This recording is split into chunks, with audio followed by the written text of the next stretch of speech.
वेद सब सत्य विद्याओं का पुस्तक है। वेद का पढ़ना पढ़ाना और सुनना सुनाना सब आर्यों का परम धर्म है। ओम सुसामया वरदा वेदमाता प्रचोदयन्तां पावमानि द्विजानां आयो प्राणं प्रजां पशुं कीर्तिं द्रविणं ब्रह्मवर्चसं मह्यं दत्त्वा व्रजत ब्रह्मलोकम्।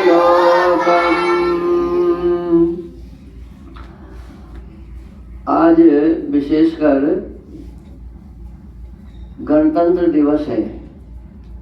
गणतंत्र दिवस हम क्यों मनाते हैं ये आप सबको पता है कि नहीं? 1950 ईस्वी में आज ही के दिन हमारा अपना संविधान इस देश में लागू हुआ था कि हम अपने हिसाब से काम करेंगे। इससे पहले अंग्रेजों का संविधान था और उससे पहले मुसलमानों का संविधान था। इस देश में जो आए अपना संविधान लागू कर दिए थे। तो जब 1947 में हम स्वतंत्र हुए 15 अगस्त को, तो हमारे जितने भी देश के कर्णधार थे ना, सब विचार किए कि भाई हमारा अपना संविधान होना चाहिए। तो संविधान सभा बनी थी। क्या बनी थी? संविधान सभा। और संविधान सभा के अध्यक्ष बनाए गए थे डॉक्टर भीमराव अंबेडकर जी। अध्यक्ष थे वो, संविधान सभा के अध्यक्ष थे। ऐसा नहीं है कि भीमराव अंबेडकर जी ने संविधान लिखा, ये लोग बोलते हैं तो गलत कर रहे हैं। उस सभा में जितने भी लोग थे सभी विचार पूर्वक संविधान में क्या लिखा जाना चाहिए ये विचार करके, और उनकी अध्यक्षता में, जो अध्यक्ष होते हैं उन्हीं का नाम होता है। काम तो सभी करते हैं लेकिन नाम किनका होता है? जो अध्यक्ष होते हैं। तो वो संविधान बनाया गया 15 अगस्त 1947 से लेकर, और आज 26 जनवरी 1950 को ये संविधान लागू हो गया। उस दिन से अपने संविधान के हिसाब से हम काम करने लगे। तो तब से हम लगातार इस गणतंत्र दिवस को 26 जनवरी को मनाते हैं। यह 75वां गणतंत्र दिवस है। कौन है? 75वां माने 75। तो 75 वर्ष हो गए इस संविधान को लागू किए हुए। तो देखो, हमारा अपना संविधान तो लागू है, लेकिन हम अपने देश में ही संविधान लागू होने के बाद भी जिस प्रकार की हमें स्वतंत्रता चाहिए, जिस प्रकार से हमें अपने नियम का पालन करना चाहिए, हम नहीं कर पा रहे हैं। क्या नहीं कर पा रहे हैं? तो जैसे ये देश आर्यावर्त है। क्या है? प्रारंभ से इस देश का नाम क्या था? आर्यावर्त। फिर इस देश का नाम भारत हुआ। और आर्यावर्त के लिए कहा जाता है कि उस जमाने में जो भी काम होते थे वेदानुकूल होते थे। क्या होते थे? वेदानुकूल होते थे। वेद ही हमारा संविधान होता था।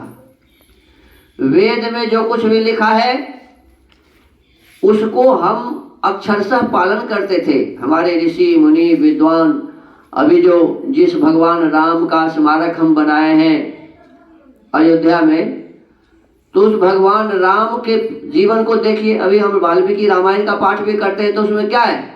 उसमें यही कहा जा रहा है कि भगवान राम चारों वेदों को अंग सहित पढ़े थे और उसी के अनुसार उनका जीवन था। नियमित रूप से वो वेद का स्वाध्याय और वेद के अनुकूल जो भी क्रियाएं हैं, 16 संस्कार होते हैं, 5 महायज्ञ होते हैं, इन सभी कार्यों को वेद के अनुसार ही किया जाता था। दुर्भाग्य है कि हम तो स्वतंत्र हैं, हम तो स्वतंत्र हैं, हमारा अपना संविधान लागू है, लेकिन वेद का कोई भी महत्व अभी तक हमारे इस संविधान में नहीं दिया जा रहा है। वेद पर जिस प्रकार से काम होना चाहिए, जब हमारे ऋषि मुनियों ने कहा है कि वेद सब सत्य विद्याओं का पुस्तक है, वेद में वह सब कुछ है जो मनुष्य के लिए आवश्यक है, तो तब तो हमारे संविधान में व्यवस्था होनी चाहिए कि वेद में आखिर क्या विषय वस्तु इस प्रकार का है जो मनुष्य के लिए सबसे आवश्यक है। तो इस विषय वस्तु पर रिसर्च होना चाहिए, खोज होना चाहिए। हमारे देश के जो कर्णधार हैं, प्रधानमंत्री, राष्ट्रपति या जितने भी मंत्री परिषद हमारा है, मंत्रिमंडल है, इन सबको विचार करना चाहिए और इस पर विशेष चर्चा होनी चाहिए। बड़े बड़े विद्वानों को बैठाकर और इस पर चर्चा होनी चाहिए कि आखिर वेद में जब अच्छी बातें हैं तो उन्हें संविधान के रूप में क्यों न स्वीकार किया जाए, इन्हें क्यों न लागू किया जाए, इस पर चर्चा होनी चाहिए। देखिए, अपने राष्ट्र को उन्नत बनाने के लिए वेद में बहुत सारे मंत्र हैं। एक मंत्र है जिसे राष्ट्रीय प्रार्थना कहा जाता है, आप लोगों को मालूम है होगा। वो राष्ट्रीय प्रार्थना क्या है, बोलिए मेरे साथ, आप सभी जानते हैं। ओम ब्रह्मण ब्रह्मणो ब्रह्मवचसी जायता महाराष्ट्रे राजन्यः शूर ईशव्योति व्याधि महारथो जायताम् दोभ्रीधेनुर्वोढानद्वानासु सप्तिः पुरन्धियोषा विष्णुरथेष्ठाः सवेयो युवास्य यजमानस्य वीरो जायताम् निकामे निकामे नः पर्जन्यो वसतो फलवत्यो न ओषधयः पच्यन्ताम् योगक्षेमो नः कल्पताम्। इसके भावार्थ जो है, पद्यानुवाद जो है, हम सभी मिलकर बोलते हैं। देखिए इसमें कितने सुंदर भाव लिखे हुए हैं। जो संस्कृत सीधा नहीं समझते उनको इसके हिसाब से समझना चाहिए। ब्राह्मण स्वराष्ट्र में हो, द्विज ब्रह्म तेज धारी, क्षत्रिय महारथी हो,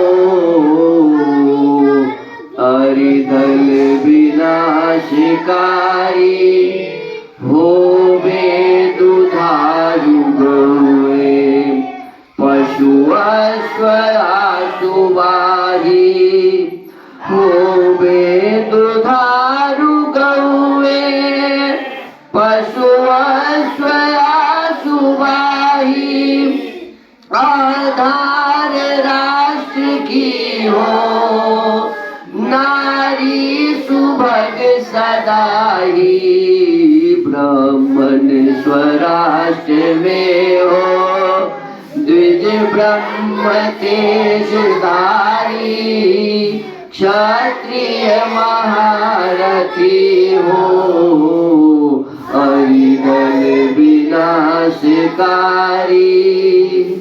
बलवान सभ्य योद्धा, यजमान पुत्र होवे, बलवान सभ्य योद्धा, यजमान पुत्र होवे, इच्छानुसार वर्षे परिजन्य ताप धोवे, ब्राह्मण स्वराष्ट्र में हो, द्विज ब्रह्म तेज धारी, क्षत्रिय महारथी हो, हरिदल विनाशकारी,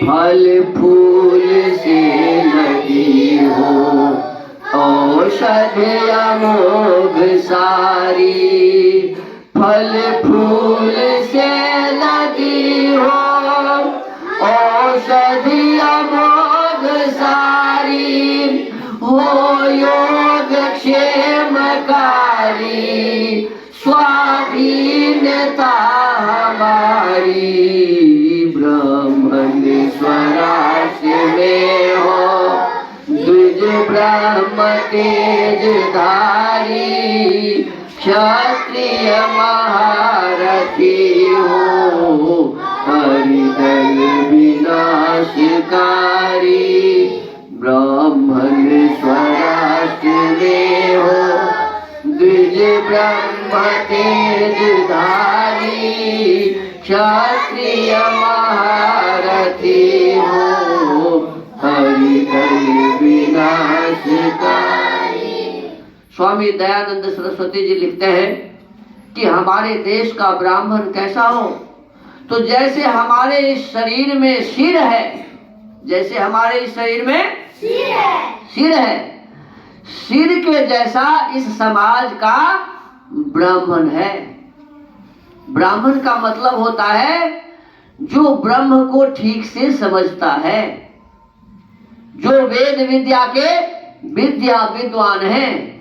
अध्यापनम अध्ययनम यजनम याजनम तथा दानम प्रतिग्रह से वह ब्रह्मणानाम कल्पयत। कहते हैं कि ब्राह्मण वह है जो लोगों को ज्ञान देता है और उससे पहले स्वयं ज्ञान को जानता है, सीखता है। तो वेद को जानने वाला, ज्ञान को जानने वाला, विद्या को जानने वाला और दूसरों को विद्या देने वाला, समाज से अज्ञान रूपी अंधकार को हटाने वाला क्या है? ब्राह्मण। ब्राह्मण का ये मतलब नहीं कि कोई किसी ब्राह्मण के घर में जन्म ले लिया और वह निरक्षर भट्टाचार्य है तब भी वो ब्राह्मण है, ऐसा नहीं। जो समाज के अज्ञान को, अविद्या को, अंधकार को हटाने के लिए दिन रात प्रयत्न करता है और उस अज्ञान को हटाने के लिए स्वयं अपने भीतर के अज्ञान को हटाता है। अध्यापनम अध्ययनम। और फिर कहता है यजनम याजनम, जो सदा उत्तम कर्म को ही करता है, श्रेष्ठ कर्म को ही करता है। यज्ञो वही श्रेष्ठतम कर्म। तो जो अपने जीवन में कभी भी निम्न काम को नहीं करता, सदा उच्च काम को करता है, श्रेष्ठ काम को करता है, यज्ञ को सदा करता है, वह ब्राह्मण है। और फिर क्या कहा? अध्ययनम यजनम याजनम, दूसरों को कराता भी है।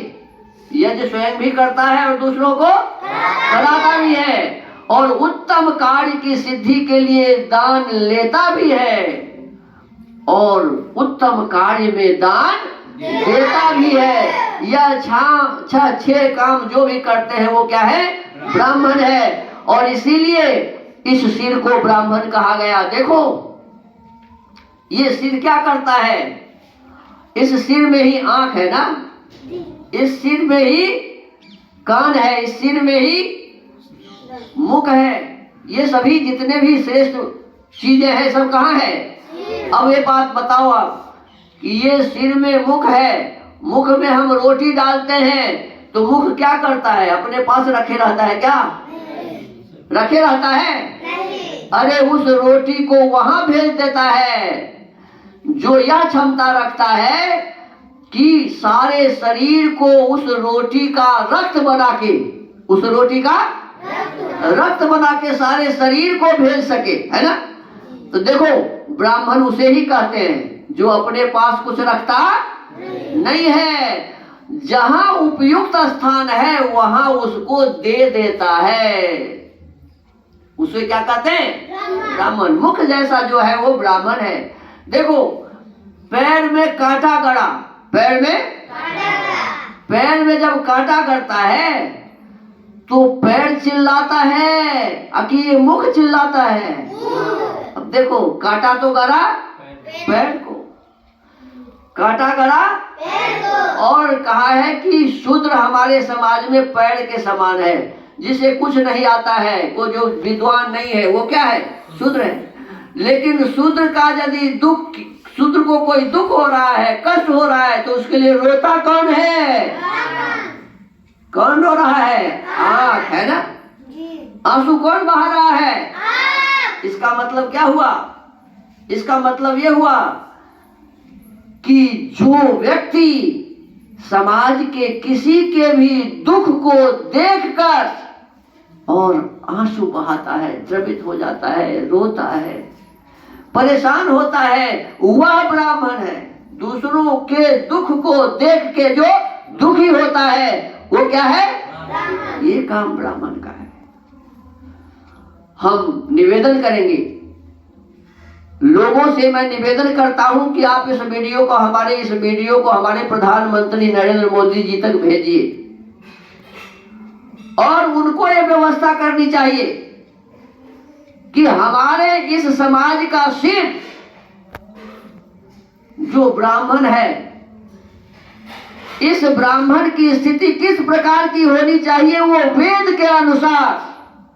जैसे इंडिया टीवी के हमारे जो एडिटर है, वहां के जो डायरेक्टर हैं शर्मा जी, तो इन लोगों को इस पर एक डिबेट बराबर करनी चाहिए कि वेद में आखिर ब्राह्मणों के लिए क्या लिखा है, किसे ब्राह्मण कहा जाएगा।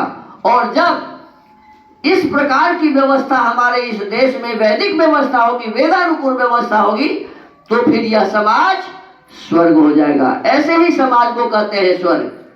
अब देखिए इसमें कहा क्षत्रिय कैसा हो, तो महारथी। क्षत्रिय कैसा हो, महारथी। अरि दल को विनाश करने वाला, अरि कहते हैं दुश्मन, अरि को दुश्मन कहते हैं, दुश्मन को नष्ट करने वाला जो हो उसे क्या कहते हैं, क्षत्रिय। तो हमारा सैनिक बल इसी प्रकार के हो कि किसी भी दुश्मन से लड़ने की सब प्रकार की क्षमता उनके पास होनी चाहिए। तो इस प्रकार से देश तो हमारा स्वतंत्र है, हम गणतंत्र दिवस मना रहे हैं, लेकिन इस गणतंत्र दिवस पर हमें ये भी विचार करना चाहिए कि सृष्टि के आदि से लेकर और जितने भी ऋषि मुनि विद्वान हुए, खास करके महाभारत तक, माने भगवान कृष्ण तक इस प्रकार की व्यवस्था थी, जैमिनी ऋषि तक इस प्रकार की व्यवस्था थी। वेद के अनुसार ही सभी काम किए जाते थे। तो हमको आपको इस संविधान को, अपने वैदिक संविधान को, वेद को भी वह मर्यादा देनी चाहिए, वह स्थान देना चाहिए जो हमारे संविधान को है। और वेद में कोई भी गलत काम नहीं है, ये घोषणा महर्षि दयानंद सरस्वती जी कहते हैं। वेद सब सत्य विद्याओं का पुस्तक है। यदि वेद का अर्थ करने हमें नहीं आता है और उसका हम गलत अर्थ कर दिए हैं, तो ये अलग विषय वस्तु है। बहुत सारे ऐसे लोग हुए हैं कि वेद के अर्थ को हमें करने नहीं आया और हम उसका उल्टा अर्थ कर दिए हैं, ऐसा तो है। और इसी के कारण क्या है कि अर्थ का अनर्थ हो गया है और लोग उसी को समझ रहे हैं, उसी के हिसाब से कह रहे हैं कि वेद में अच्छी बात नहीं है, वेद में सब गलत बातें लिखी हुई है। तो इस पर विशेष रूप से अच्छे अच्छे विद्वानों को बैठाकर इस पर चर्चा होनी चाहिए और वेद के इस सुंदर श्रेष्ठ सिद्धांत को अपने जीवन में लागू करना चाहिए। आज हम वेद पाठ के क्रम में अपने इस गणतंत्र दिवस के अवसर पर कुछ चर्चा आपके साथ हमने किया है। आइए हम पाठ कर लेते हैं। आज अद्य ऋग्वेदस्य प्रथमं मंडलस्य अष्टाविंशं सूक्तस्य पाठो भविष्यति। पाठमान मंत्रस्य यत्र ग्रावा पृथुबुधना इत्येतानि प्रथमानि पदानि सन्ति। अब वेद पाठ होगा। आज ऋग्वेद के प्रथम मंडल के 28वें सूक्त का पाठ किया जाएगा। पाठ किए जाने वाले मंत्र के यत्र ग्रावा पृथुबुधना ये प्रारंभिक पद है।